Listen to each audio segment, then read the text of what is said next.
नैनन आगे रहियो, कन्हैया मोरे नैनन आगे रहियो, नाथ मोरे नैनन आगे रहियो, हरि जी मोरे मोरे हरि जी मोरे नैनन आगे रहियो, हरि जी मोरे नैनन आगे रहियो, श्याम मोरे नैनन आगे रहियो।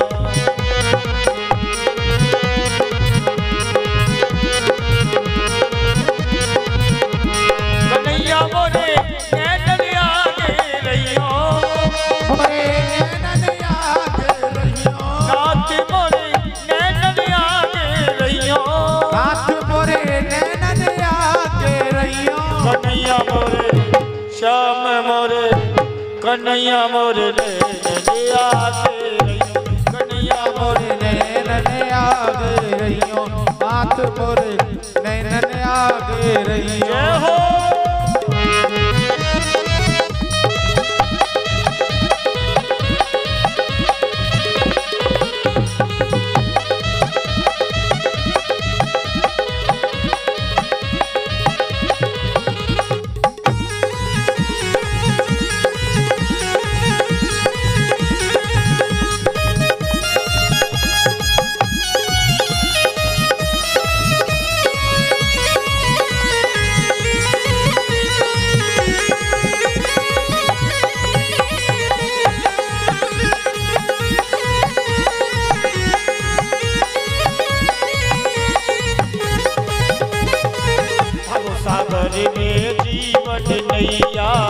भव सागर में जीवन नैया, कोई नहीं है मेरा ये खेवैया, और नहीं है मेरा और खेवैया, अब की बेर प्रभु डूब न जाऊं, अब की बेर प्रभु डूब न जाऊं, अब की बेर प्रभु डूब न जाऊं, तुम पार लगैया, हरि जी मोए हरि जी मोए हरि जी मोए नैनन आगे रहियो, हरि जी मेरे नैनन आगे रहियो, कन्हैया मोरे नैनन आगे रहियो, कन्हैया मोरे नैनन आगे रहियो, श्याम मोरे कन्हैया मोरे श्याम मोरे नैनन आगे रहियो, कन्हैया मोरे नैनन आगे रहियो।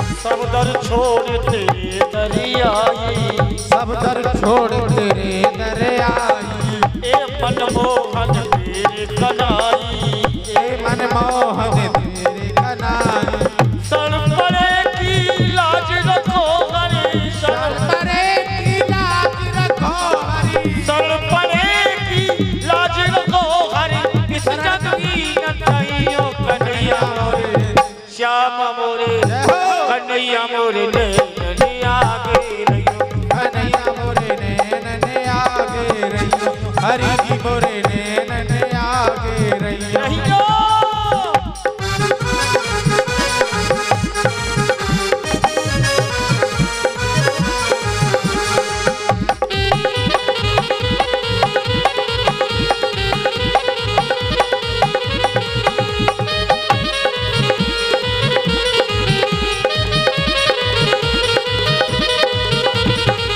मस्ती मेरे जग पीठ दिखावे, मस्ती के जग लावे, कोई ना कोई के संग में जावे, कोई ना कोई के संग में जावे, रुक रुक प्राण कंठ जब आवे, रुक रुक प्राण कंठ जब आवे, रुक रुक प्राण कंठ जब आवे, तू मेरे सन्मुख रहियो। आइए कुछ सीधे हाथ करेंगे, ऐसे कुछ सीधे हाथ करेंगे और कहेंगे कन्हैया मोरे कन्हैया मोरे नैन लिया दे रहियो कन्हैया मोरे नैन ने आगे रहियो कन्हैया मोरे नैन ने आगे रहियो कन्हैया मोरे नैन ने आगे अरे अब की बेर प्रभु डूब न जाओ अब की बेर प्रभु डूब न जाओ अरे अब की बेर प्रभु डूब न जाओ अब की बेर प्रभु डूब न जाओ नाथ में नैन रहियो कन्हैया मोरे श्याम मोरे कन्हैया मोरे नैन लिया दे रहियो कन्हैया मोरे नैन ने आगे रहियो हरि मोरे नैन ने आगे रहियो आगे आगे रहियो हरि आगे रहियो मोरे नैन आगे रहियो आगे रहियो बोलिए वृंदावन बिहारी लाल की जय हो जय जय श्री राधे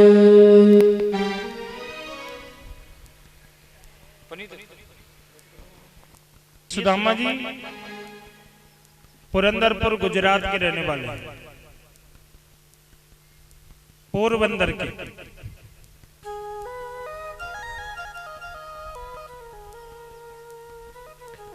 इनके माता पिता का भागवत में नाम नहीं आया है कि उनके से कोई मतलब नहीं कथा सुदामा चरित्र की है, इसलिए सुदामा जी एक बड़े धर्मात्मा ब्राह्मण सीधे सात्विकी वैष्णव भक्त।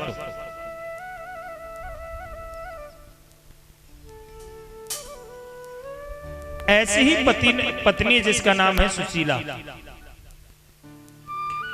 देव भगवान की कृपा से हुई और इनके 4 बेटे भी हो गए, सुदेव, सुज्ञान, सुजीवन, सुचरित्र। परिवार ठीक है, कुशल है, बड़ी संपन्नता है, बड़ी सादगी है, बड़ा प्रेम है।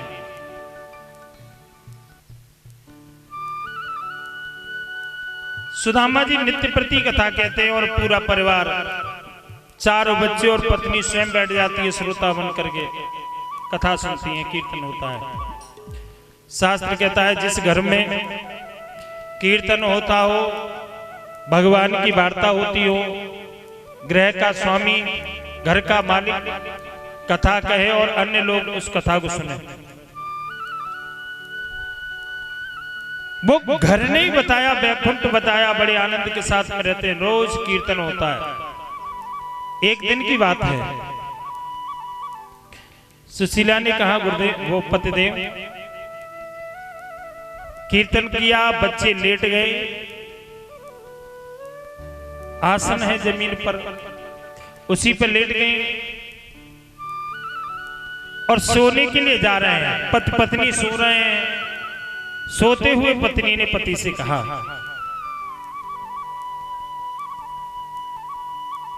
पत्नी को नींद नहीं आ रही है, पति लेटे हैं। अच्छा, जिस दिन माताओं के घर में कुछ ना हो, घर में आटे का एक चुटकी आटा ना हो, एक चम्मच चीनी ना हो, घर में एक बूंद दूध ना हो, माताओं को बड़ा अटपटा लगता है। घर की जो जिम्मेदारी माताओं के ऊपर है, विचार कर रही है, सुबह के लिए तो कुछ भी नहीं है, अब सुबह बच्चों के लिए क्या बनाऊंगी। सोच रही है मांगने जाऊं, किसी से उधार तो कोई देता नहीं है। अब बच्चे सुबह भोजन मांगेंगे तो क्या दूंगी। नींद नहीं आ रही इसी बात को लेकर, माँ को चिंता है ना घर की, बच्चों की, नींद नहीं आ रही। सुदामा जी ने देखा सुशीला करवट बदल रही है। सुशीला, क्या बात है, नींद नहीं आ रही? बैठी हो गई। हाँ पतिदेव, नींद नहीं आ रही। क्यों? इसलिए मैं सोच रही हूं कि अब तो वो सुबह के लिए तो कुछ भी नहीं है घर में, बच्चों के लिए क्या बनाएंगे? एक चुटकी आटा नहीं है, अन्न का एक दाना नहीं है, सुबह क्या बनेगा? और बच्चे मांगेंगे तो कहां से देंगे? सुदामा जी बोले, रे सुशीला, इतनी चिंता काहे को करती है? ये चिंता हमारी नहीं है। ये चिंता में तो वो रहता है जिसने हमें बनाया। हमें चिंता नहीं, हमें चिंता उनकी नहीं करनी, जिसकी नहीं करनी चाहिए, उसे हमारी चिंता है।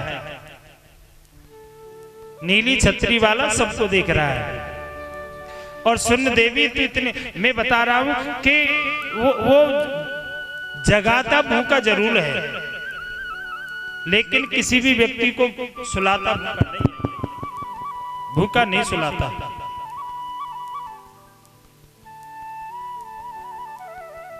परमात्मा बड़ा दयालु है।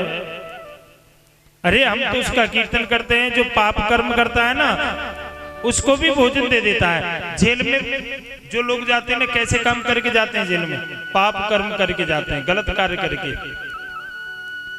उसको भी जेल में भी वो भोजन देता है, तो क्या हमको नहीं देगा? इसलिए ये सारी व्यर्थ की चिंता है तुम्हारी। कि जान, उन्होंने कहा कि तब दांतन थे तब दूध दियो, अब दांत, जब दांत नहीं होते ना बच्चे के, परमात्मा व्यवस्था दूध की कर देता है। कि जब दांतन थे तब दूध दियो, अब दांत भये तो का अन्न दे। जल में थल में पशु पक्षियों में सबकी सुध लेत सो तेरी। जानी को देते अजानी को देत, जहानी को देत सो तो को दे हैं। रे मन मूर्ख सोच करे क्यों, सोच करे कछु हाथ न आए। तू करने वाला बन रहा है, करने वाला तो कोई और है। परमात्मा सबकी व्यवस्था करता है। जो जानकार है ना उसको भी, ज्ञानी को भी भोजन देता है, और जो पागल है ना, जो कुछ जानता ही नहीं है, उसको भी परमात्मा भोजन दे देता है। तो क्या हमको नहीं देगा? सवेरे की सवेरे देखी जाएगी, अब तू सो जा आराम से, परमात्मा भोजन देगा। और ऐसे सुशीला को कह करके उन्होंने सुला दिया। प्रातःकाल हुआ, प्रातःकाल हुआ है, और प्रातःकाल होते ही सुशीला आ गई और बोली, प्रभु अब मैं बच्चों के लिए क्या बनाऊं? सुदामा जी बोले, देवी हमारा काम तो भगवान का भजन करना है, और परमात्मा का काम है हमारी याद करना, हमारी व्यवस्था करना।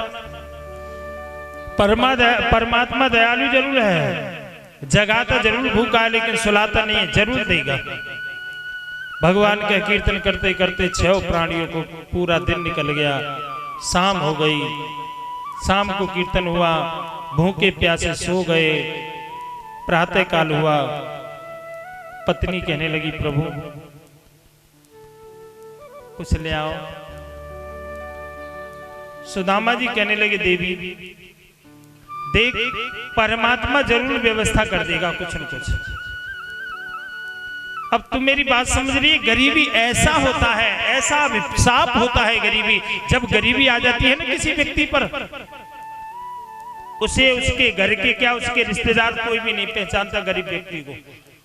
अमीर के तो अनेक बन जाते हैं, लेकिन गरीबी जब आती है ना तो खास रिश्तेदार उसे पहचानने से मना कर देता है, नहीं मेरा कोई नहीं लगता ये। गरीब अगर किसी के घर मांगने जाए ना उधार, तो गरीब को उधार नहीं मिलता। केवल गरीब को अपमान मिलता है, बेइज्जती तो गरीब की होती है, और गरीब को कुछ नहीं मिलता। किसके दर पे जाऊं? केवल गरीब का तो एक भगवान होता है, भगवान व्यवस्था करेगा। किसके दर पे मांगू जाके? सुशीला समझ गई पति हैं वास्तव में। जब गरीबी के, हे भगवान तू गरीबी किसी को मत देना। जब गरीबी आ जाती है तो कोई अपने पास में खड़ा नहीं होने देता। मांगने से गरीब को कुछ मिलता ही नहीं, लौटाएगा कहां से? सुशीला समझ गई, चले गए। तीसरा दिन हो गया, आंगन में बच्चे पड़े खड़े हैं, बोले माँ एक रोटी का टूक दे दे माँ। जब हम पानी पीते हैं ना पेट में दर्द हो जाता है और खड़े होते हैं ना तो अंधेरा हो जाता है। जब बालक रोए ना फिर प्यास के घर में हम भूखे, माँ हमें कुछ ला के दे दे। पत्नी अपनी और कहा जाए, पति द्वार पे बैठे हैं, पति के पास आ गई, पतिदेव कुछ ले आओ, मिल जाए तो बच्चे भूखे हैं। सुदामा जी बोले देवी परमात्मा व्यवस्था करेगा, कहां से लाऊं। सुशीला रो गई, आंखों में आंसू भर के रखी। आप तो पिता हैं, घर से बाहर रहते हैं और कोई बात नहीं, लेकिन मैं बच्चों के सामने रहती हूँ।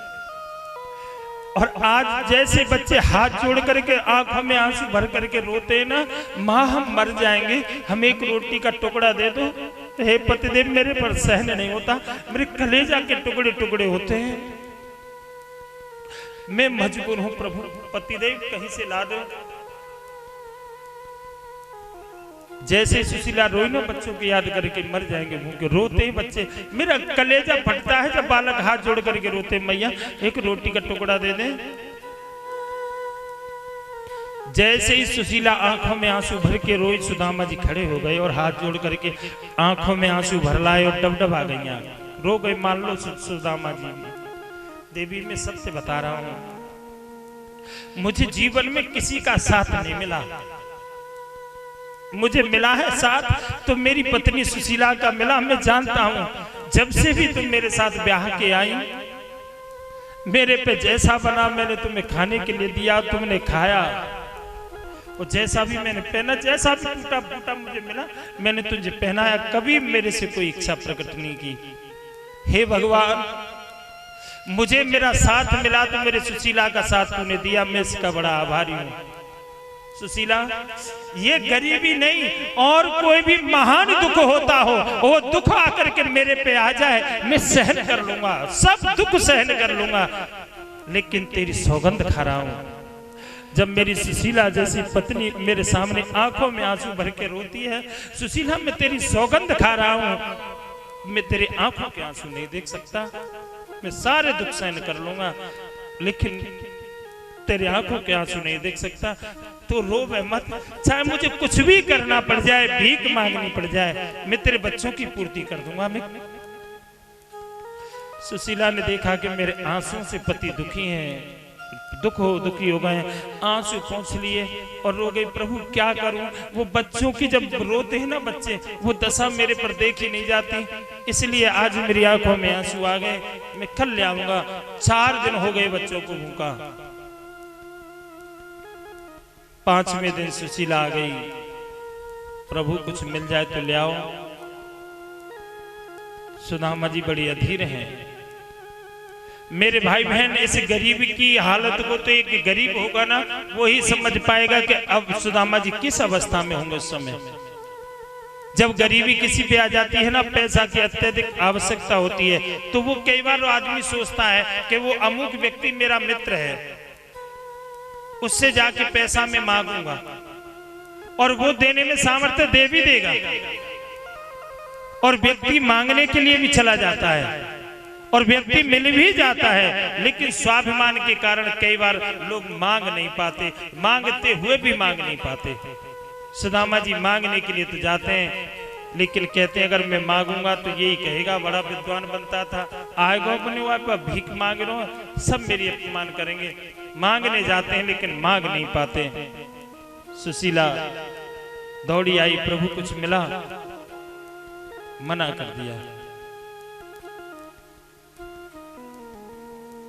सुशीला उदास हो गई, हाथ जोड़ लिए, हाथ जोड़ करके जैसे ही पति ने हाथ जोड़े, पत्नी को ध्यान आ गया अगर मेरी आंखों में आंसू आ गए तो पति भी दुखी हो जाएंगे।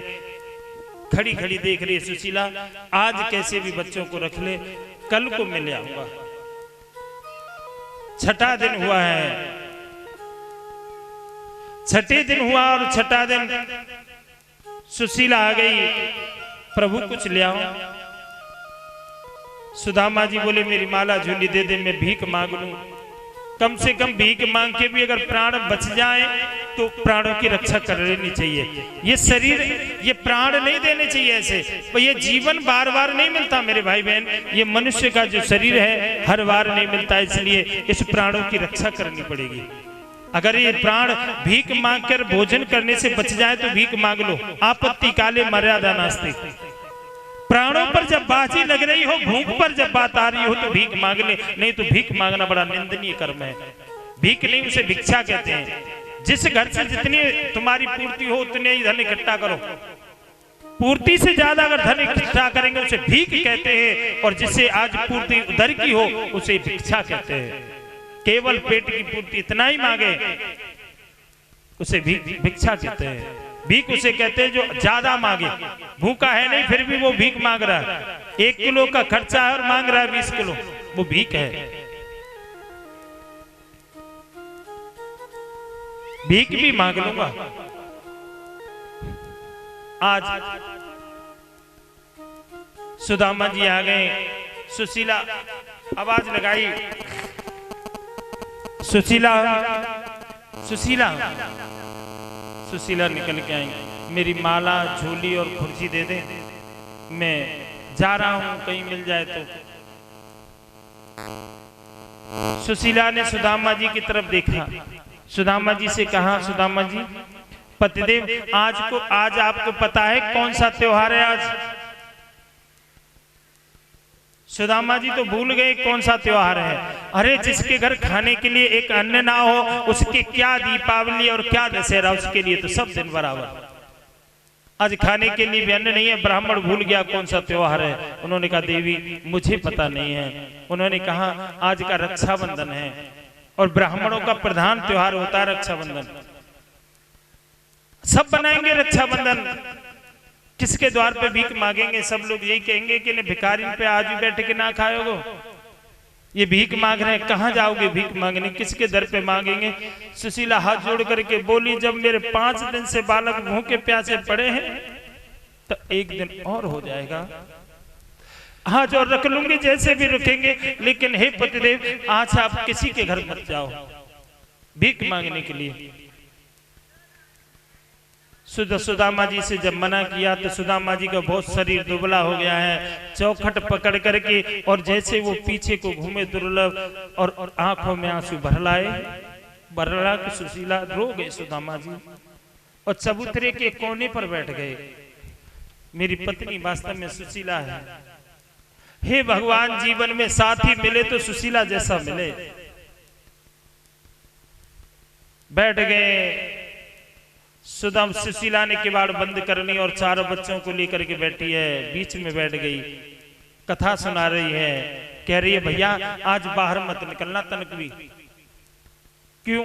मन में सोच रही है कि सब बालक नए नए वस्त्र पहनेंगे, और सब बालक जब नए कपड़े पहनेंगे ये बालक भी देखेंगे नए कपड़े, और जब ये मांगेंगे तो मेरे पास तो बदलने के लिए भी वस्त्र नहीं है कोई दूसरा, मैं पुराना भी इनको वस्त्र नहीं दे सकती, इसलिए बेटा आज मत निकलना।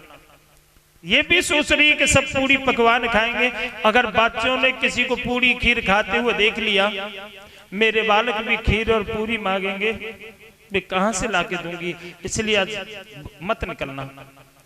कथा सुना रही है, कथा सुनाते सुनाते कीर्तन करते करते सुशीला को एक ख्याल आ गया, बोले रे भगवान आज रक्षाबंधन है, और रक्षाबंधन में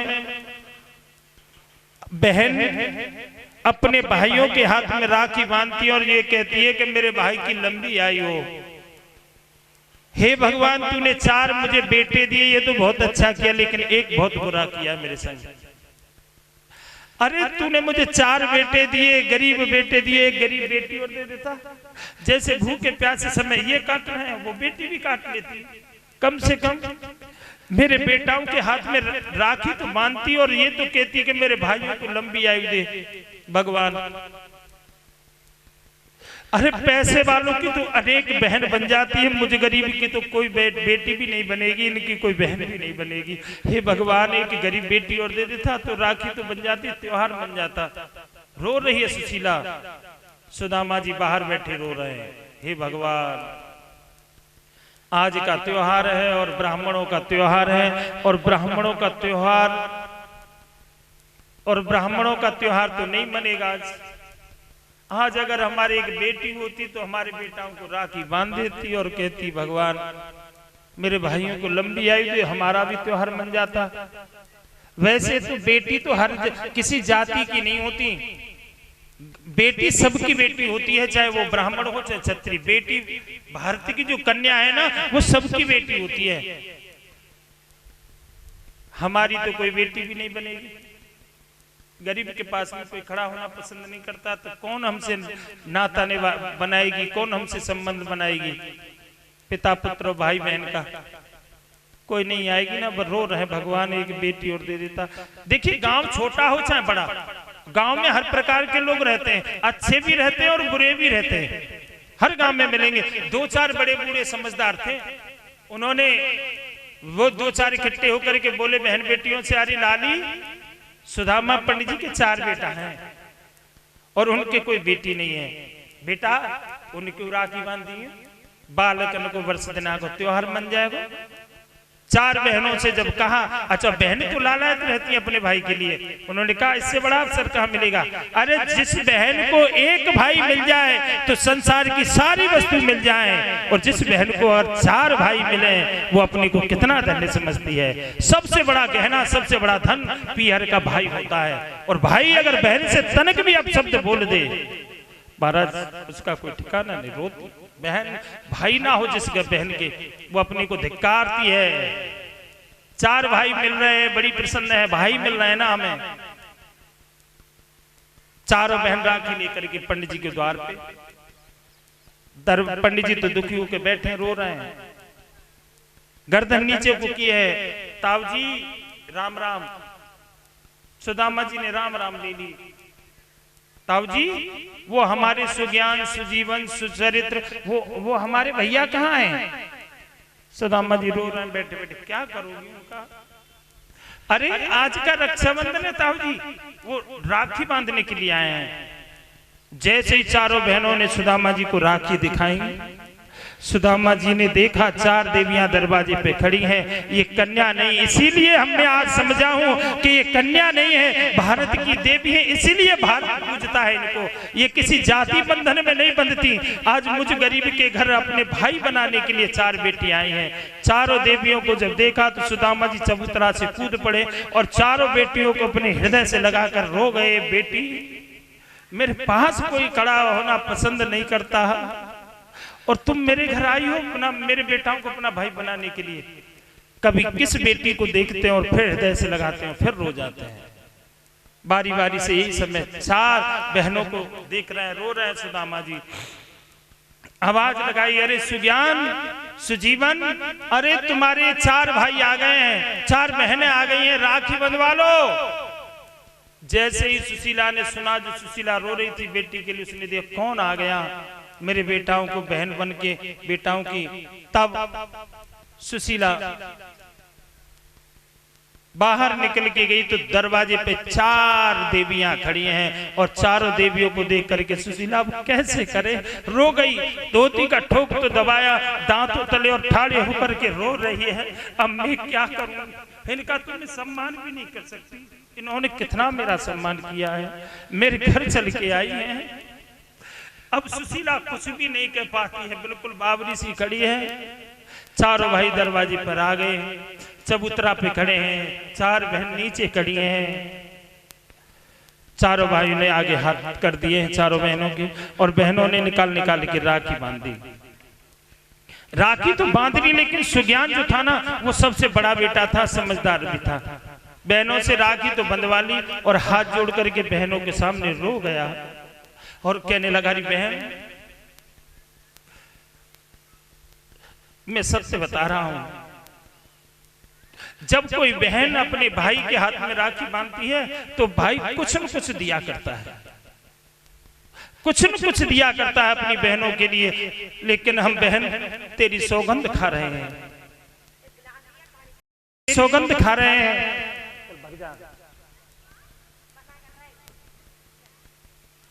तेरी सौगंध खा रहे हैं, हमारे पास कुछ नहीं है।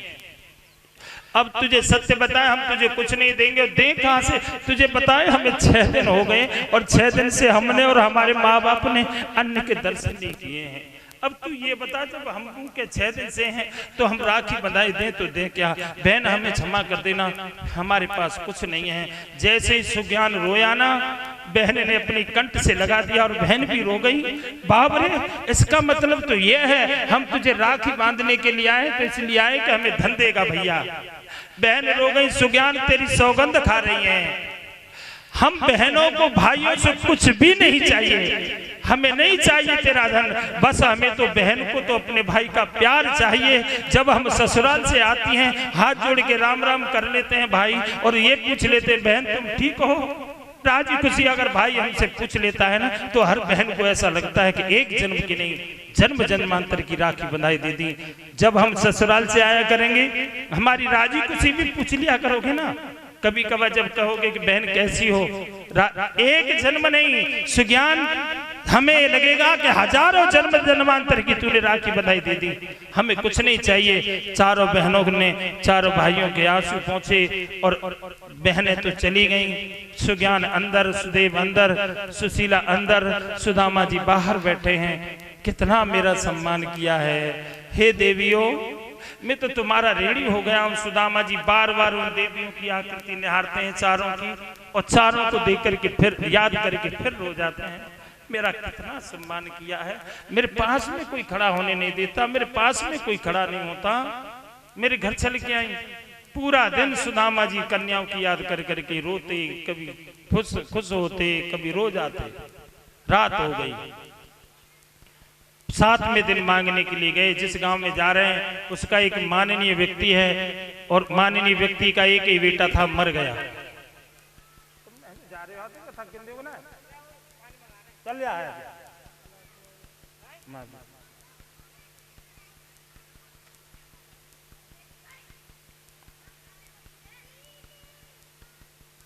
सुदामा जी माननीय व्यक्ति है।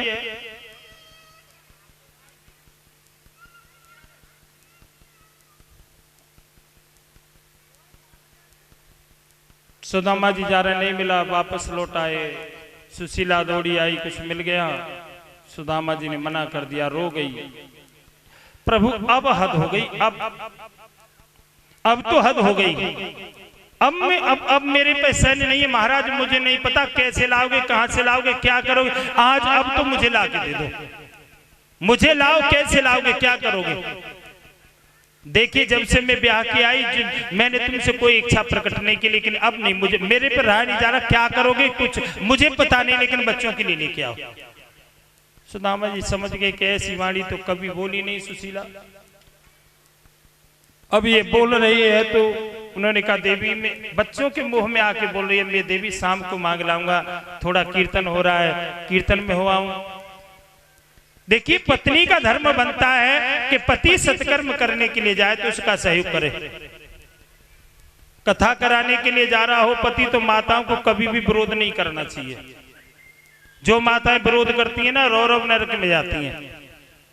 पति को तो चाहिए जी, अच्छी बात है, चलो करो, मैं तुम्हारा साथ दूंगी, सारी व्यवस्था भी करूंगी, पंडितों के लिए भोजन भी बनाऊंगी, और समय निकाल के तुम्हारे साथ पूजा पाठ भी करूंगी। करोगी तो पुण्य मिलेगा। अगर पति का विरोध करोगी, धर्म करने के लिए जा रहा हो, तो नरक मिलेगा।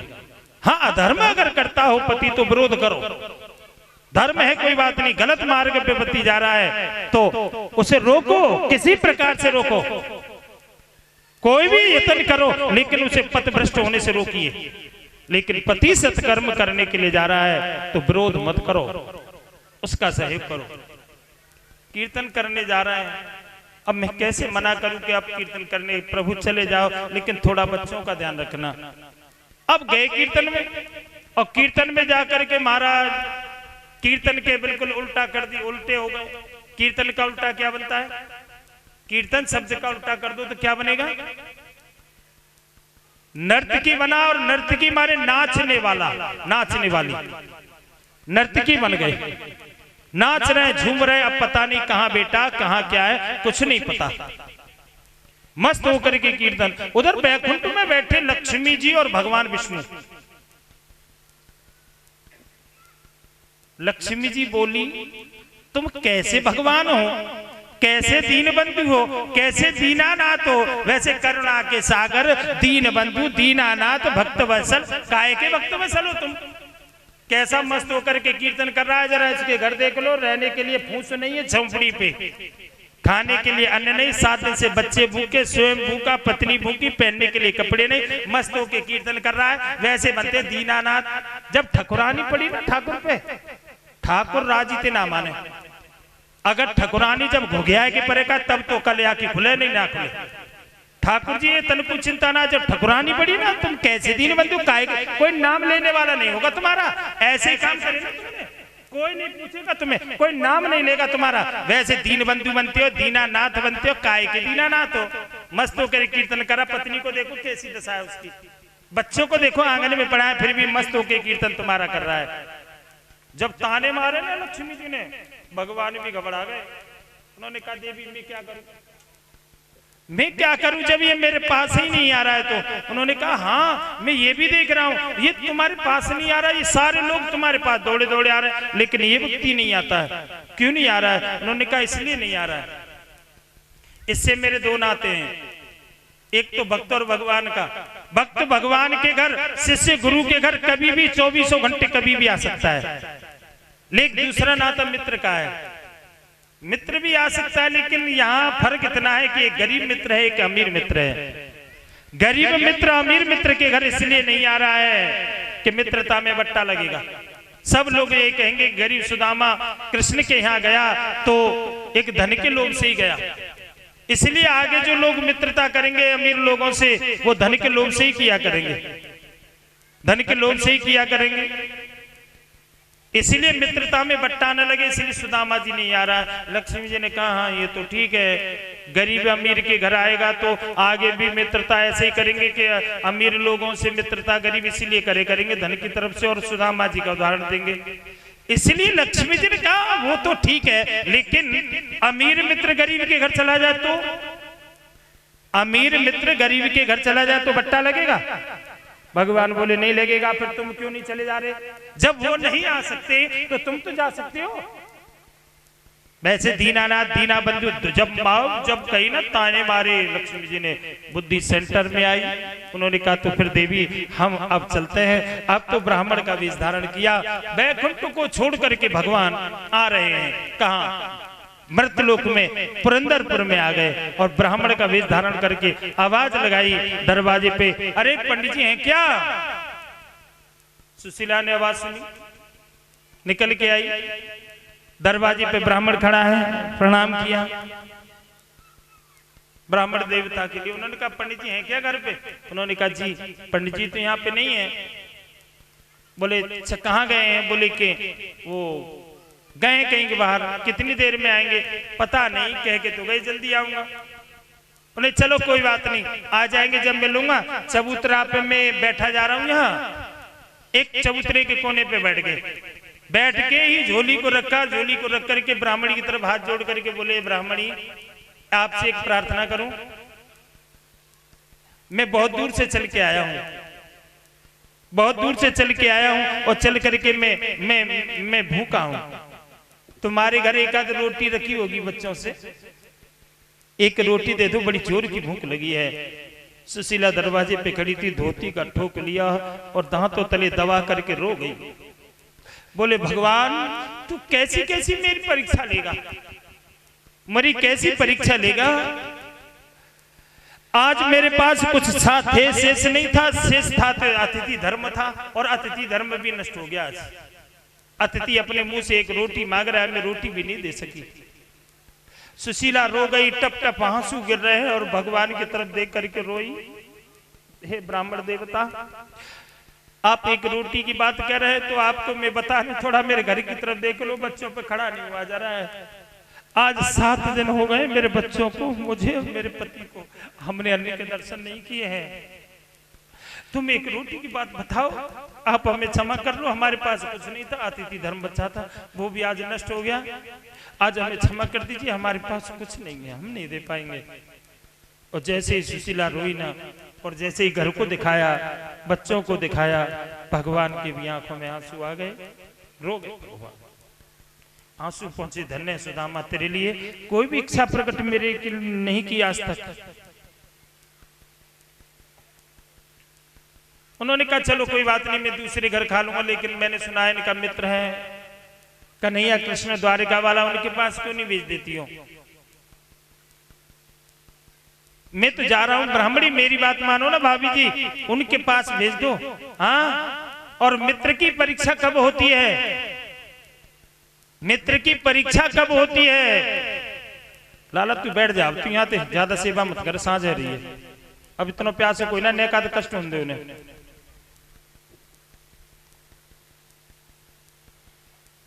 कि धीरज धर्म मित्र और नारी आपतकाल परखिए चारी। धीरज धैर्य तो विपत्ति में ही देखा जाता है, धीरज धर्म, धर्म की भी, और मित्र और नारी, मित्र की भी परीक्षा विपत्ति में होती है। मित्र है वैसा ही मित्र है, असली है, और असली परीक्षा स्त्री की विपत्ति में और गरीबी में होती है। ये साथी है कि स्वार्थी है? उन्होंने कहा मित्र परीक्षा देख लो, भेज दो। ये कह के चले गए। सुदामा जी कीर्तन से आए। सुशीला, अच्छा सुदामा जी को तो कोई इच्छा है नहीं धन की, कोई अभिलाषा नहीं है, लेकिन कुछ माताओं में अल्पज्ञता होती है, माताओं को कुछ धन चाहिए है ना, सबको देख देख के सब चीज चाहिए उनको। वो ने कही जी अब कुछ चला जाए, वो कह वो जाना नहीं चाह रहा है। सुशीला पीछे पड़ गई, द्वारिका जाओ जी, द्वारिका जाओ, द्वारिका जाओ। सुदामा जी को आवेश आ गया, तेरे यही रट लगी है, द्वारिका जाओ जी, द्वारिका जाओ। तू कुछ जानती है? बेटी अगर पिता के घर जाए तो कभी खाली हाथ ना जाए।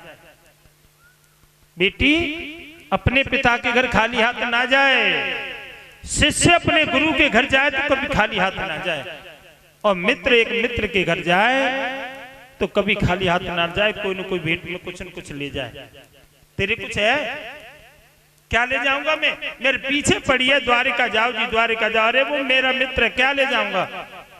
मेरे पास तो कुछ नहीं है। सुशीला ने कहा कि मैं इसे ले जाने की व्यवस्था कर दूंगी। सुदामा जी ने कहा जब हमें कुछ नहीं मिल रहा है, इसे कहां से मिलेगा? चलो ये भी ठीक है, जब हमें नहीं मिला है तो इसे कहां से मिलेगा, और इसे मिलेगा नहीं तो हम जाएंगे नहीं। हमें तो भगवान का भजन करना है, यहाँ जाएंगे नहीं तो रात खत्म, इसलिए तुम ले आओ, हम चले जाएंगे। सुशीला जा रही है, घर घर घूमी, किसी ने कुछ नहीं दिया, धक्का मार मार के निकाल दिया। पहला ले गई, आज फिर लेने आ गई। शर्म नहीं आती तुम्हें, लाज नहीं आ रही? ले लेके खा जाते, लौटाने का नाम नहीं। इतना अपमान, इतना अपमान। सुशीला दोपहर हो गया और एक चौराहे पर एक खम्भ से पीठ लगा करके बैठ के रो रही है, कुछ नहीं मिला, क्या करूं? पति क्या ले जाएंगे, कोई कुछ देता नहीं, रो रही थी। तभी एक गरीब ब्राह्मणी वहां आ गई। गरीब ब्राह्मणी आ गई। अच्छा, ब्राह्मणी आ गई थी। ब्राह्मणी के जो पति थे ना, वो ब्राह्मण थे, कर्मकांड कर रहे थे, कर्मकांड कर रहे थे, करते थे। अच्छा, ब्राह्मण को अन्नदान दिया जाता है। अन्नदान, चावल दे दो, अन्न दे दो खाने के लिए, तो कथा कराई तो अन्नदान चावल ये दिया जाता है, चावल वगैरह। तो कथा में चावल आए, दान अन्नदान महादान, अन्नदान ब्राह्मण को दिया गया था, चावल थे। उन्होंने कहा महाराज बहन मेरे घर भी कुछ भी नहीं है, पति गए थे कथा करने, उन्हें कुछ अन्नदान मिला था, उसमें से थोड़े से चावल रखे हैं। अगर तेरा अगर उन चावलों से कुछ बन जाता हो, बन जाती बहन, और तुम पर चुना मैं चावल न दे सकूं तो? उन्होंने कहा बहन उन चावलों को दे दो। और चावल कौन से बचे थे? जो छांट पटक के जो नहने वहने रह गए थे ना, वो जो खाने के लिए, वो बाद में जो सूप से बच जाते हैं, थोड़ा मोटे मोटे, वो थोड़े से बचे थे। वो चावल पोटली में बना करके और सुदामा जी को दे दिया, ये चावल दे देना। सुदामा जी जा रहे हैं, विदा कर रही है, संकल्प लिया। पतिदेव देखिए कितना प्यार है कि पतिदेव वैसे तो मेरे पास कुछ है नहीं, लेकिन आप शीघ्र आना। मैं संकल्प लेती हूँ कि जब तक आप लौट के नहीं आ जाएंगे तब तक अन्न तो है ही नहीं मेरे घर, जल है। मैं संकल्प लेती हूँ जल भी नहीं पीऊंगी, आप जल्दी आना। देखिए कैसा ग्रस्त होगा, उसका ग्रस्त कैसा होगा। कि पति के बगैर वो जल भी नहीं पीती है। विपत्ति में खाने के लिए अन्न नहीं है। बाजी सी मई होती तो आज को जमाना तो खराब है। शास्त्र जो कहता है आज विपत्ति में जो पति का साथ दे वो धर्म पत्नी। मैं जल भी नहीं पीऊंगी, जल दिया ना, इतना प्रेम गरीबी में। सुदामा जी बोले अब जा रहा हूं, अगर रोए धोए की मान लो कोई यात्रा को नियम है, घर के रो रहे हो तो रोए की कबू यात्रा न करे, पूरी शुरू हंस के करे। रोए धोए के लड़ाई झगड़ों करके तुम घर ते जाओगे ना, जब तक लौट के ना आ जाओगे घर वाले को दिमाग ठीक ही ना रहेगा। छोरा रोए के गो है, लड़के गयो है, नाराज गयो है, आयो ही ना आए, जब तक मिल ना जाओगे तब तक उनके मन में ये रहेगा। इसीलिए दोनों पक्ष में, इसीलिए घर से कभी भी लड़ाई झगड़ा करके या दुखी होकर के रो धो के ना जाए। बेटी ज्यादा दुखी है कि घर पे जाए तो माँ चिंता की रहेगी, बता दुखी है कि गई है, रोए के गई है, कैसे हो, जब तक नहीं मिलेगी दोबारा तब तक इसीलिए प्रसन्न होके जाना चाहिए। सुदामा जी बोले थोड़ा सा रो रही है, इसको खुश कर दें। अच्छा, पति को चाहिए कि कभी कभी जब कोई परिस्थिति आवे तो हंसी मजाक की व्यंग्य की बातें कर दे। सुदामा जी बोले देवी बताऊं, जिद की वैसे तुम पक्की नहीं करी और मेरे पीछे ही पड़ गई कि द्वारिका जाओ जी, द्वारिका जाओ, वो जा नहीं पर रो। मैं तो जा रहा हूं, पर एक बात नहीं है, हाथ जोड़ के कह रहा हूं, इन बालकन ने काउ प्रकार को दुख मंदियों, कोई परेशानी में दुख मंदी उन बालकन ने। सुशीला बोली कि कछु घर में धर चले हो सो दुख ना दो। सुदामा जी बोले ऐसी बात कर रही है, कछु ले जा रहे हैं तेरे घर पे, देख ले बिल्कुल कछु है तू ना हो, कछु ना कछार जामा जा रहे ले जा रहे तेरे घर पे कछु। सुशीला हंस गई और हंस के बोले प्रभु मैं जल का लोटा लेकर आपका इंतजार इस दरवाजे पे करूंगी, शीघ्र आ जाना। सुदामा जी के ठाकुर जी की कृपा, सुदामा जी कीर्तन करते हुए आज यात्रा प्रारंभ की है। अच्छा अब यात्रा तो जाएगी, थोड़ा सा रास्ता दे दो, जीतू का इनका व्यवस्था है कुछ, वो सुदामा जी भगवान से मिलने ले जाएंगे। और जी कल के बारे में मैं बताऊं, कल के बारे में बताऊं, अद्भुत नजारा तेरे बरसाने में,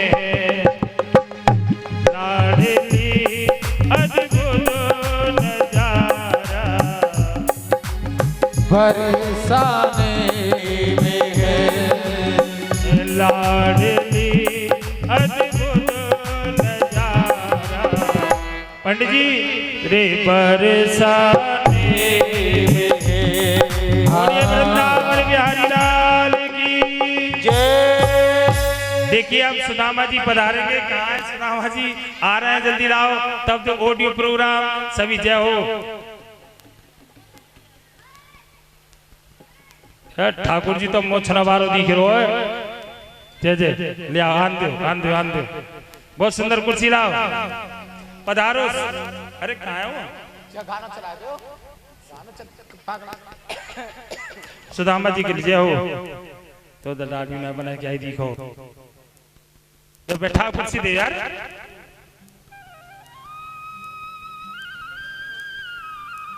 पर सुदामा ना चाहते हुए अपने बचपन के मित्र कृष्ण से मिलने चला।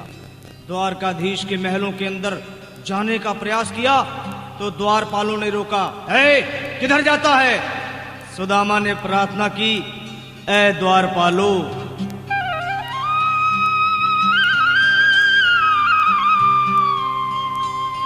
देखो देखो ये गरीबी, थोड़ा तालियां बजाइए, तालियां, ये गरीबी का हाल, बैठ जा बीच में। कृष्ण के दर पे विश्वास लेके आया हूँ, मेरे बचपन का यार है मेरा श्याम, यही सोच कर मैं आस करके आया हूँ।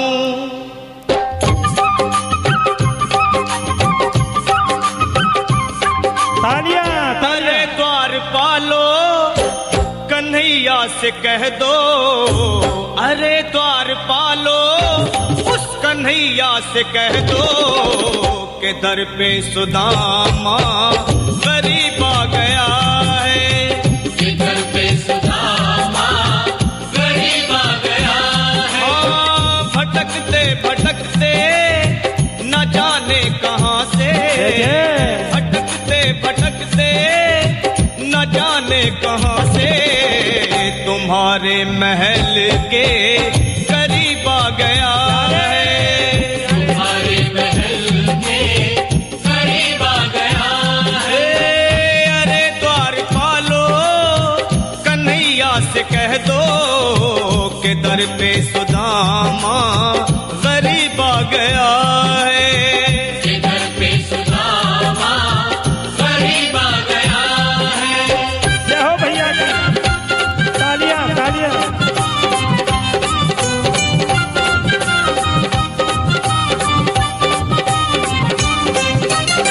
न सर पे है पगड़ी न तन पे है जामा, बता दो कन्हैया को जय हो है सुदामा।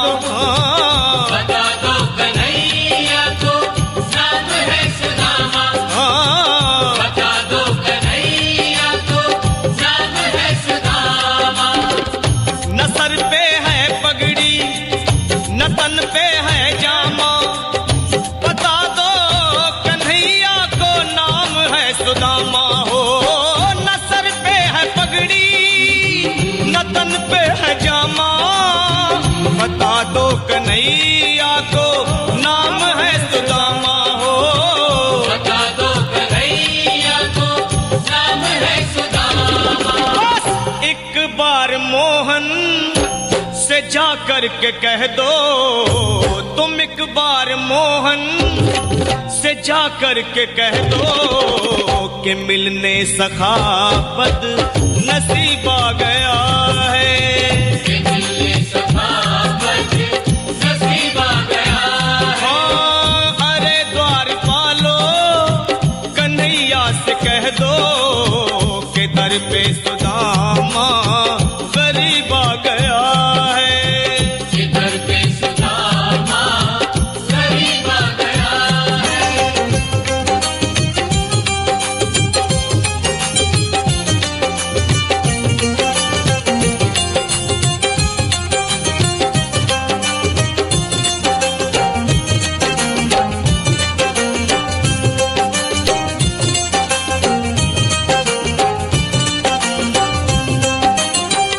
सुनते ही दौड़े चले आए मोहन, तालियां तालियां तालियां तालियां। बोल वृंदावन बिहारी लाल की, भक्त और भगवान की जय जय। गले से ले आओ। सुदामा को मोहन लगाया, गले से सुदामा को मोहन। वो सुनते ही दौड़े तालियां। चले आए जय जय। मोहन, लगाया गले से सुदामा को मोहन। हाँ, सुनते ही दौड़े चले आए मोहन, लगाया गले से सुदामा को मोहन। हाँ, लगाया गले से सुदामा को मोहन। हुआ रुक्मणी को बहुत ही अचंभा, हुआ रुक्मणी को बहुत ही अचंभा, ये मेहमान कैसा अजीब आ गया है, ये मेहमान कैसा अजीब आ गया है। हाँ, हुआ रुक्मणी को बहुत ही अचंभा, ये मेहमान कैसा अजीब आ गया है, ये मेहमान कैसा अजीब आ गया है।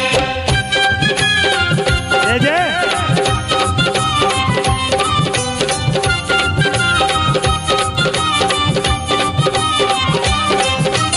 और बराबर पे अपने सुदामा बिठाए, चरण आंसुओं से शाम ने धुलाए।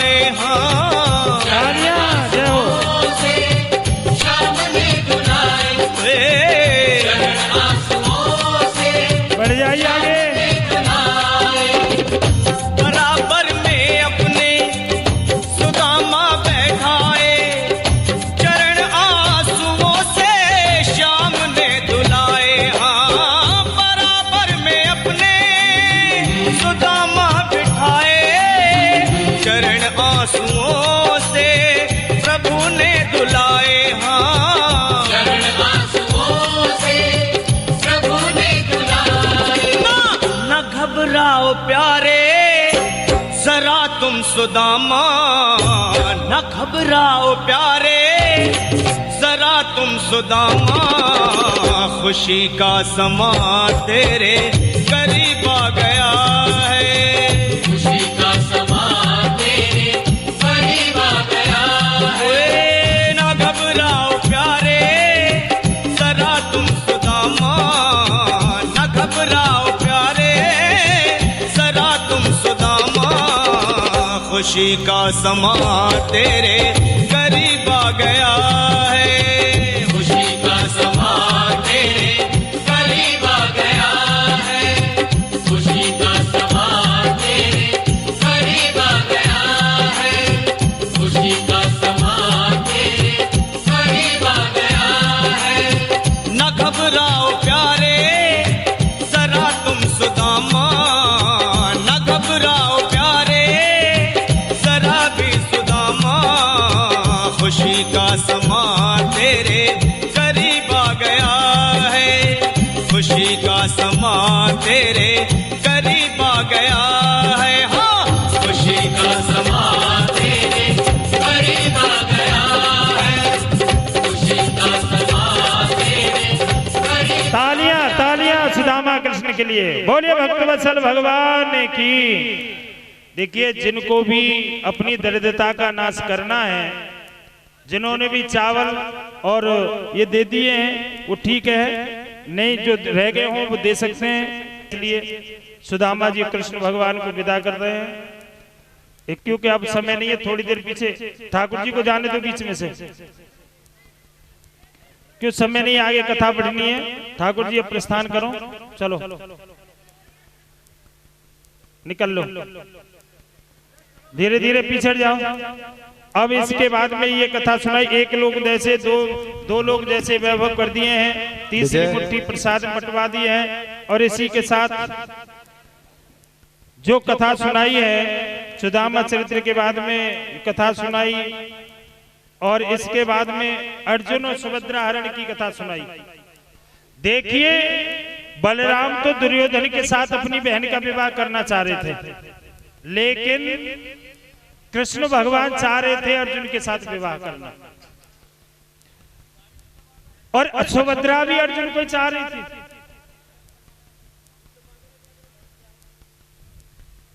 एक दिन क्या अर्जुन को जाकर के महात्मा बना लिया, अर्जुन को महात्मा बनाया, और महात्मा जब बन गए अर्जुन, एक दिन बलराम जी आए, और बलराम जी ये देख के बड़ो स्वागत करो, आइए बलराम। बलराम बुलाए, बलराम को नाम लो। बलराम में बड़ो आश्चर्य भयो, कह रहे गे महात्मा वो कैसे जाने, गे महात्मा शांति का दान दे, ये महात्मा वो कैसे जाने, ओ भैया ये महात्मा कैसे जाने। उन्होंने कहा मैं तुम्हें जानू, मैं तुम्हारे पिताजी है। अरे हत्तो अर्जुन अपनो ही हो, और महात्मा बन के पहचान आ रहा, दाढ़ी मूछ लगा के, भले मैं तुम्हारे पिताजी जानू, मैं तुम्हारे भैया जानू, तुम्हारे भैया को नाम कृष्ण है। तेरी का कि तुम वो जाने, मेरे बाप पे जाने। महाराज तुम कैसे बता रहे हो, बोले अपनी ज्योतिष से तुम्हारा नाम, ये पूरे घर को परिचय बता दो, सब बात जाने। ये अब बलराम में लगी कि महात्मा तो बहुत ऊंचे पहुंचे हुए हैं, ये तो धरी सी बात बता दें। अब ये महात्मा के पीछे पड़ गए, महाराज मेरे घर चलो। अब अपने घर राखें, अपने घर रहे, इतने सुभद्रा को बता दे कि अर्जुन से सुभद्रा की बात होती रही। एक दिन क्या हुआ, भगवान श्री कृष्ण की सलाह से रथ जोड़ो गयो, और रथ जोड़ के अर्जुन रथ में बैठ गए। जय हो, रथ में अर्जुन बैठ गए। जय हो भैया की। श्री व्यासपीठ से आपका सभी का जीवन करते करते हो, श्री व्यास जी आप सभी का मनोरथ पूर्ण करें। सुभद्रा तो कही कि तू रथ चलाइयो, तू रथ चला रही है सुभद्रा, और जो अर्जुन थे वो रथ में बैठ गए।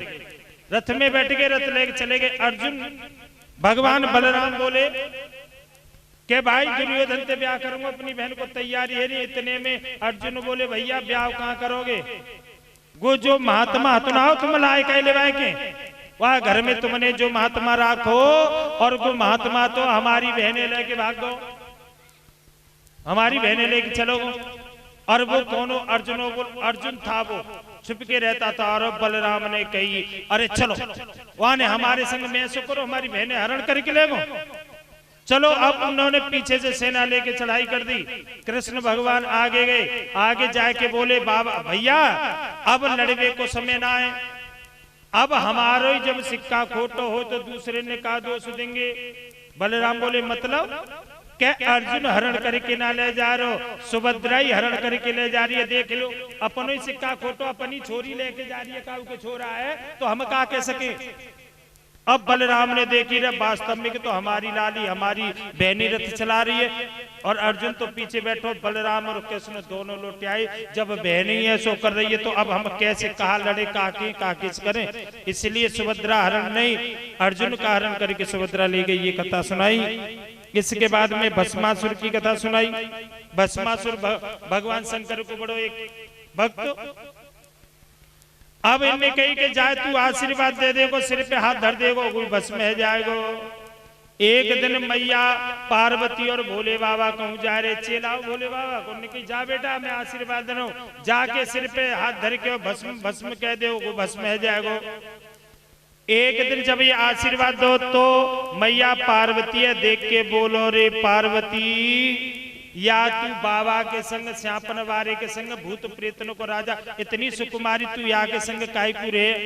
अपनी गुरु माता ते कह रो एक काम कर तू मेरे संग रह, मोते ब्याह कर ले, बड़ो परेशान कर। अब पार्वती छीन के डोले बाबा पे थे। पार्वती और भगवान शंकर बड़े दुखी, भैया अच्छो चेला हमारो के तो हमारे पीछे पड़ेगो। पार्वती कह रही है मंचाया है, मंचा जैसो वरदान दे दे, अब लाले पड़ने जाने के वो मेरे पीछे पड़ो। भगवान विष्णु ते कही, भगवान विष्णु ते कही कि ऐसे ऐसे बात है। भगवान विष्णु ने कहा करो। भगवान विष्णु ने पार्वती को रूप धारण करके आ गए।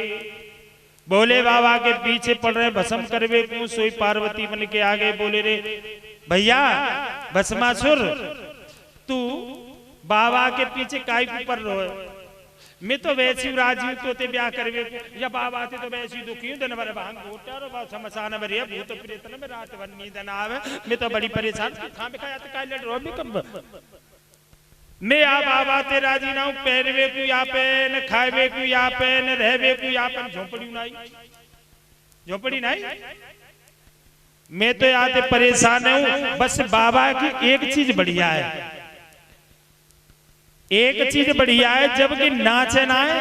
ओहो नाचे का है, बस मंत्र मुद्र कर दे मेरी सब थकान चली जा। वो नाच बहुत अच्छा लगे बाबा को। अगर तुम सब में तुम में कोई कमी ना है, तुम राजा हो सब चीजों और खूब आनंद रूंगी, कमी है तो तुम पे नाच आवे। अगर तुम पे नाच आवत हो बाबा को सो तो मैं तुम्हारे संग चलूंगी। वल्लभ बाबा तो तुम काय पीछे, मैं तो राजी हूं।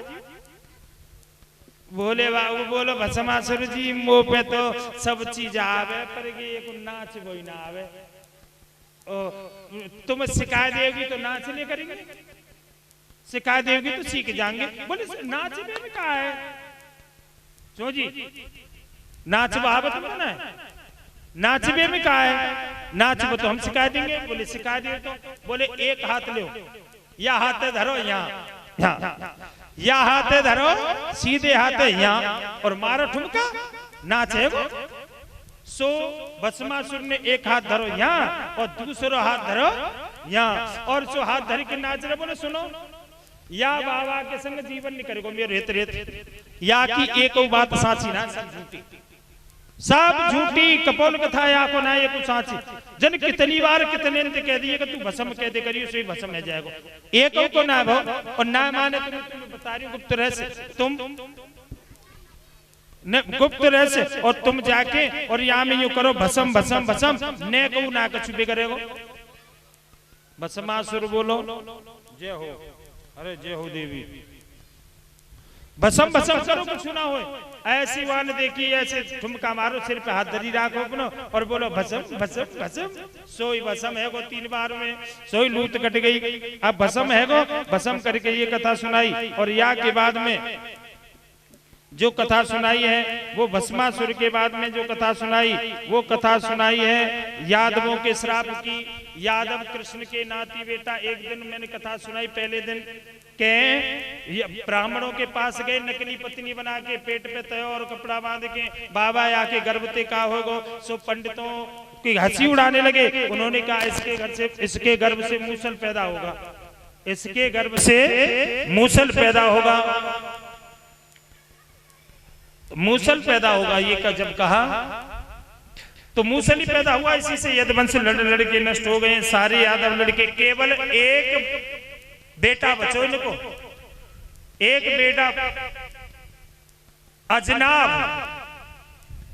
नाम को बेटा बनो, यानी वृंदावन बसायो बेटा बनो है। बाकी सब लड़के खत्म हो गए, इसलिए ये कथा सुनाई। और या के बाद में सतयुग के बारे में बताया। सतयुग में बड़े दान पुण्य पूजा पाठ होते हैं। और इसके बाद में द्वापर के बारे में बताया, त्रेता के बारे में बताया, त्रेता के बाद में द्वापर के बारे में, और कलयुग के बारे में बताया। संन्यास आश्रम, गृहस्थ आश्रम, गृहस्थ आश्रम सब आश्रमों से उत्तम है। सारे आश्रम गृहस्थ से निकले, इसलिए गृहस्थ आश्रम छोटा नहीं है। गृहस्थ के बाद में ब्रह्मचर्य आश्रम, गृहस्थ आश्रम, फिर संन्यास आश्रम, सारे युगों के बारे में बताया। दत्तात्रेय के 24 गुरुओं की और 9 युग सुनने की कथा सुनाई। भैया शिक्षा गुरु तो अनेक हो सकते हैं, लेकिन दीक्षा गुरु एक ही होता है। जीवन में गुरु जरूर वर्ण करना चाहिए, इसलिए गुरु वर्ण करें जीवन में, और एक ही गुरु वर्ण करें। जैसे संत कंत पंत जैसे पत्नी के लिए एक ही गुरु पति होता है, ऐसे ही जीवन में एक ही गुरु बनावे। पहले तो गुरु जान के बनावे और गुरु वर्ण कर ले हो, और गुरु में कोई दोष निकल आवे। गुरु दोष निकल आवे, मान लो कोई जेल में पहुंच जा काऊ को गुरु, तो गुरु में दोष ना देखे। अब जैसे हो तो गुरु ठीक है, और हम गुण अवगुणते कापरी मो दर्शन ते काम। नीलकंठ की राव के मुख में विराजे राम, गुण अवगुणते मो कापरी मो दर्शन ते काम। गुरु जी चाहे कैसे कर्म करो, मोहन तो मंत्र लो, मैं तो मंत्र पे सर के आप करें और भगवान का कल्याण हो जाएगा। भाई जो गुरु नहीं करो भरे। इसलिए गुरु के प्रति अश्रद्धा ना हो। गुरु देखिए कमल कीचड़ में खिलता है मेरे भाई बहन, आप यही देखें कोई न कोई अवगुण जरूर होगा, कोई न कोई अवगुण। इसलिए अवगुण को ना देखकर गुरु के गुण देखें। ये कथा सुनाई। और महाराज कलयुग के बारे में बताया। कलयुग बार सब गुरु युगों से अच्छा कलयुग है, इससे बढ़िया युग कोई नहीं है। अनेक युगों में पूजा पाठ तप करना पड़ता था, लेकिन कलयुग में केवल भगवान का नाम, जय हो, भगवान का नाम लो। भगवान का नाम लेकर ही आप भवसागर से पार हो जाएंगे। ये कथा सुनाई। कलयुग के लक्षण बताए गए। कलयुग में अनेक दोष होते हुए भी इसमें जो कलयुग में हरि का नाम लेगा, कीर्तन करेगा, उनके सारे पाप नष्ट हो जाएंगे। वो यहाँ पर सुख भोगेंगे और अंत समय में भगवान के परम पद को प्राप्त होंगे। कलयुग के बारे में बताया। सब युग श्रेष्ठ हैं, कलयुग भी श्रेष्ठ है, ये बात बताया। और उसके बाद में बोले, हे परीक्षित, एक ऐसा राजा है कि जो जिसमें मांस पीस मज्जा इत्यादि भरी पड़ी है, ऐसे कुंड में पड़ा है, ऐसे कुंड में पड़ा है। और एक बाहर से अतिथि व्यक्ति आया, उसने कहा, अरे मैं तुम्हें निकाल दूं, आओ मैं तुझे निकाल दूं, लेकिन वो कह रहा हूं वो बड़ा आनंद आ रहा हूं, मैं नहीं निकल रहा हूं।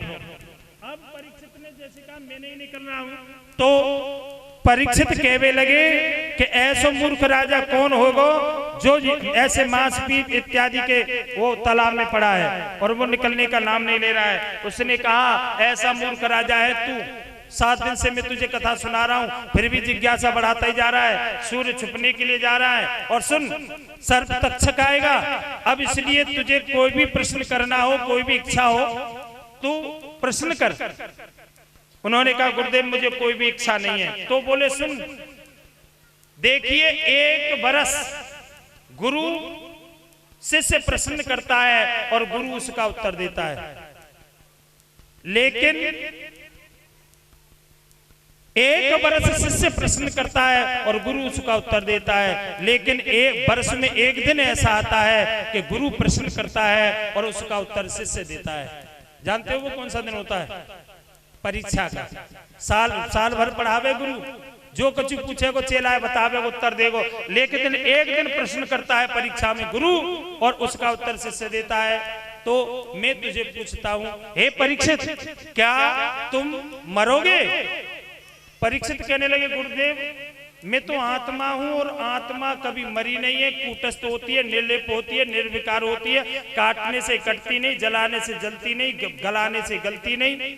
आत्मा तो अजर है, अमर है, शाश्वत है, निरंतर है। मैं ना मैं कभी मरा और ना मैं कभी मरूंगा, मैं तो अजर और अमर हूं। ये शरीर के धर्म है, इस शरीर को छोड़कर आत्मा दूसरे शरीर में, तीसरे शरीर में। आत्मा कभी नहीं मरती, मैं तो अमर हूं, मैं शरीर नहीं हूं, मैं आत्मा हूं। अब कोई शंका हो तो पूछ ले। अब मैं जाऊंगा, 7वां रोज छिपने के लिए जा रहा है, अब तू बता कोई शंका हो तो तेरे में। उन्होंने कहा, गुरुजी मुझे कोई शंका नहीं है। अब ऐसा कह करके गुरुजी को माला पहनाई, तुलसी की माला पहनाकर। आज तुलसी की और मुद्रा की जो माला भेंट गुरुजी व्यास वक्ता को की जाती है, माला वगैरह दान होती है, पगड़ी बांधी जाती है, तो ये रस्म होती है। उनको पगड़ी बांधी और गले में माला डाली, गले में माला डाल करके सुखदेव जी को देखते देखते यहाँ विदा कर दिया।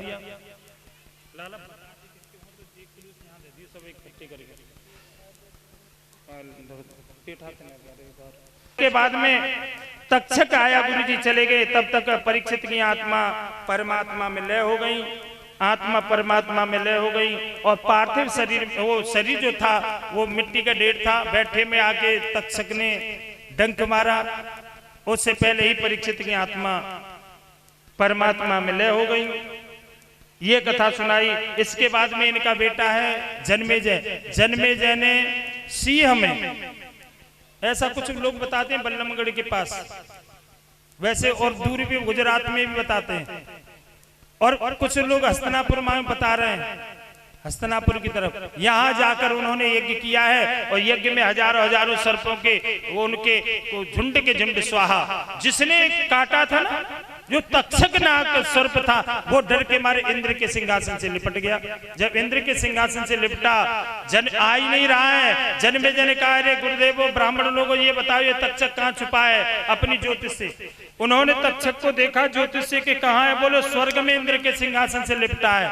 जन्मेजय ने कहा, हे ब्राह्मण देवताओं, तुम्हारे मंत्र में इतनी ताकत है कि इंद्र के सिंहासन सहित ही यज्ञ कुंड में स्वाहा कर दो सर्प को।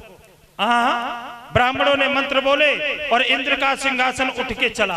और जैसे इंद्र का सिंहासन उठ के चला, महाराज इंद्र भी घबरा गए। आस्तिक ऋषि को भेजा कि हमारे प्राण बचाओ। आस्तिक ऋषि ने कहा, भैया इन्हें खत्म मत करो, नहीं कोई न माने वो, क्योंकि सर्प है हमारे पिताजी काटो। उन्होंने कहा जहर नहीं छोड़ूंगा, ऐसे सूत रहे थे। उन्होंने कहा जो रोक दो बेटा, थोड़ा तो जहर रहने, नहीं कोई न माने को ना कोई डर पेगो। ऐसे करे सूत रहे तो पूंछ में और मुंह में तो जोर बताते हैं सर्प के, बाकी बीच में सर्प में जहर नहीं होता। ये कथा सुनाई।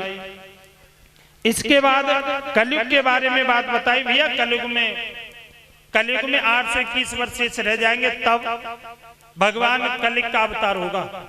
भगवान को इस पृथ्वी से गए, कृष्ण भगवान को पृथ्वी से गए 5142 वर्ष लगभग हुए कुल। अभी 4,32,000 वर्ष को कलयुग है। कलयुग में 4,32,000 में थे, 821 वर्ष शेष रह जाएंगे। तब संभल ग्राम में गंगा के किनारे, भैया गंगा के किनारे विष्णु यश ब्राह्मण के यहाँ भारद्वाज गोत्र में, तब भारद्वाज गोत्र में इनका अवतार होगा। ये कथा सुनाई। कलयुग के लक्षण बताए। कलयुग देखिए, अकाल पे अकाल पड़े। अरे भैया सुन लो भाई, अकाल पे अकाल पड़ेंगे। फसल कहीं नहीं होगी, अन्न कहीं नहीं होगा।